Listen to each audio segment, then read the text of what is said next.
Have you ever been there, lying in bed, too weak to move, staring at the ceiling, waiting for someone, anyone, to show up for you? And then you realize no one is coming. Not the people you gave everything to. Not the ones who said they loved you. That's exactly what happened to me. And what I did next? It changed everything. If you've ever felt used, overlooked, or taken for granted, this story is going to hit deep. So before we begin, make sure you hit that like button, subscribe to the channel Silent Comeback, and turn on bell notifications, because you don't want to miss stories that might just change how you see your life. Now, let me tell you about Ilara.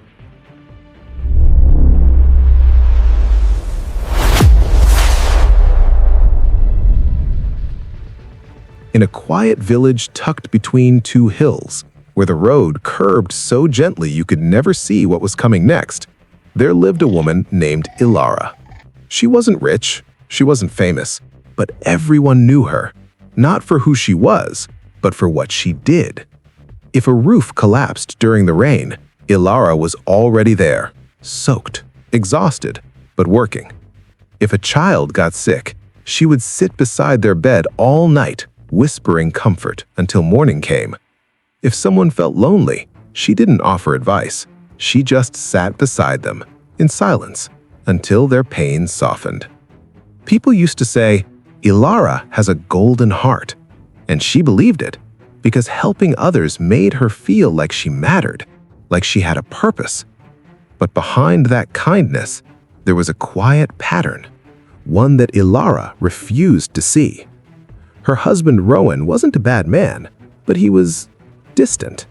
When life got hard, he didn't lean closer. He disappeared. Not physically, emotionally. He would stop talking, stop noticing her, stop seeing her. And Ilara, she filled the silence. She cooked, cleaned, comforted, waited. And when Rowan finally came back, smiling, warm, loving again, she told herself, "This is love." Then there was Lisa, her closest friend. Loud, energetic, always full of stories. But there was something else about Lisa. She only showed up when her world was falling apart. Every visit followed the same script. Lisa would arrive, breathless with problems. She would talk, cry, complain, and Ilara would listen for hours, absorbing every word, every emotion, until finally, Lisa would stand up, lighter, smiling again. "Thank you," she'd say, and leave. But Ilara, she felt heavier, drained. Still, she smiled, because she told herself, this is friendship. And then there was Kieran, a troubled boy from the village, restless, angry, lost. Ilara saw something in him. She gave him food, advice, time, even money. One day, he looked at her and said, "You're like a mother to me." And in that moment, Ilara felt something she hadn't felt in a long time.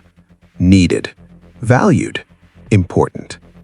But slowly, without realizing it, she began to disappear from her own life. Her garden, once full of life, turned dry and brittle. Her sleep became restless. Her energy faded, and her smile, it started to feel forced. Until one day, her body gave up.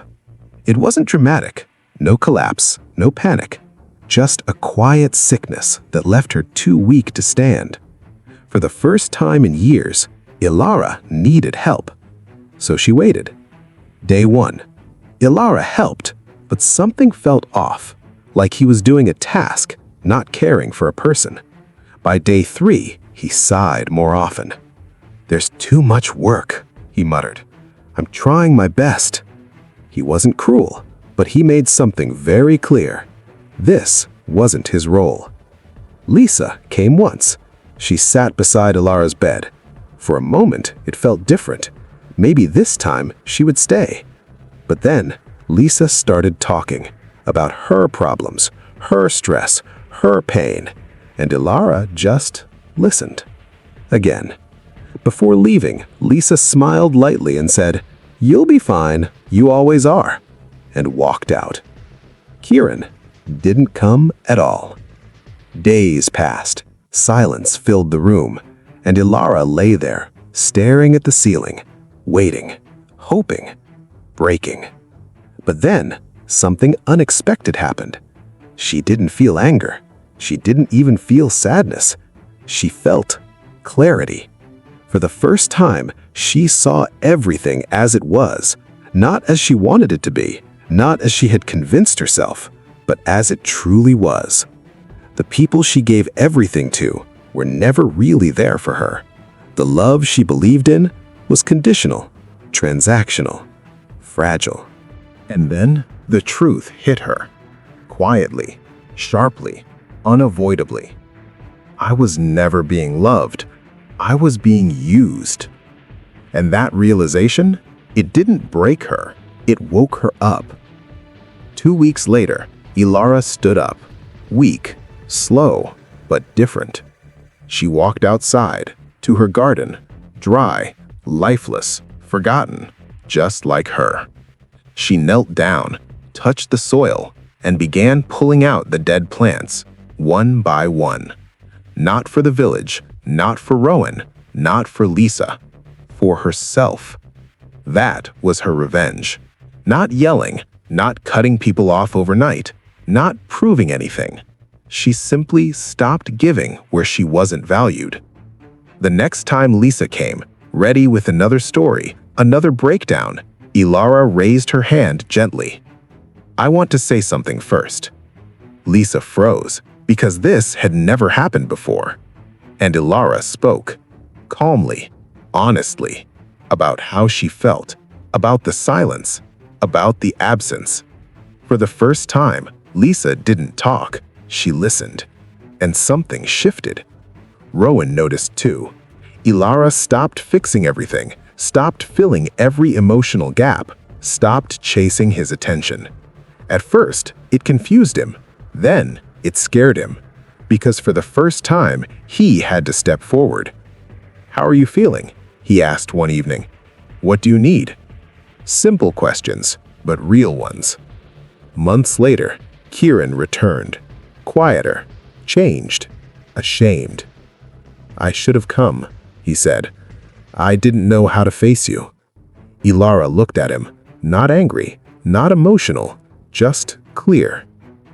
"I noticed," she said, then added softly, "People who care show up." That moment hit harder than anything she had ever done for him, because this time, her silence had weight, her words had boundaries, and that changed everything. Here's the truth most people don't realize. Being kind isn't the problem. Giving isn't the problem. Giving without limits is. Because when you give everything, people stop seeing you and start seeing only what you can do for them. Real love, it stays when you have nothing left to offer. So ask yourself honestly, when you had nothing, who stayed? If this story felt personal to you, if it made you stop and think, hit that like button, subscribe to the channel Silent Comeback, and turn on bell notifications because you will get updates for upcoming videos. And I want to hear from you. Have you ever felt like Ilara? What did it teach you? And if you have your own revenge story or something similar and want me to turn it into a video, share your story in the comment section or reach out to me on Instagram, Facebook, TikTok, or email. I might feature your story next. Thanks for watching.